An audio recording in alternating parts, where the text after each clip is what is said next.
श्रीक्षेत्र पुरीर पंच महादेव मंदिर श्री जगन्नाथ मंदिर को छाड़ी पुरी रे अनेक मठ मंदिर रही तन्मध्यरु पंच महादेव अन्यतम। आसंतु जानिबा।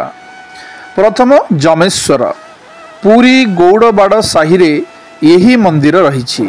कार्तिक शुक्ल जम द्वितीया तिथि रे यही मंदिर रे मुख्य पर्व पालित हुए। चंदन यात्रा समय रे ठाकुर चापरे विजे करती। भूपृष्ठरु प्राय 20 फुट तले ठाकुरंकर स्वयंभू लिंग विद्यमान। द्वितीय लोकनाथ श्री लोकनाथ जगन्नाथंकर भंडार घर रक्षक। श्री श्री लोकनाथ प्रभु जगन्नाथंकर समकालीन तांको स्वयंभू लिंग वर्ष सारा पानी रे बुड़ी रहे। जागर पूर्वरु पंकधार करा जाए। श्री जगन्नाथंक प्रति जानी यात्रा सहित श्री लोकनाथ संपृक्त।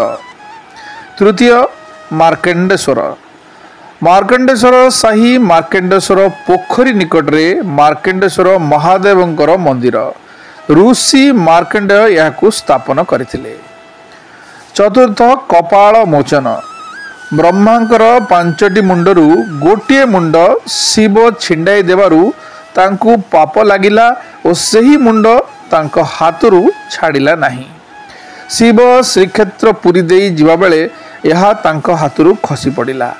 सही स्थान रे कपाल पड़िथिबारु कपाल मोचन शिव मंदिर सेठारे निर्मित होईछि। पंचम नीलकंठेश्वर इंद्रद्युम्न सरोवरर दक्षिण दिगरे प्रभु नीलकंठेश्वर विद्यमान।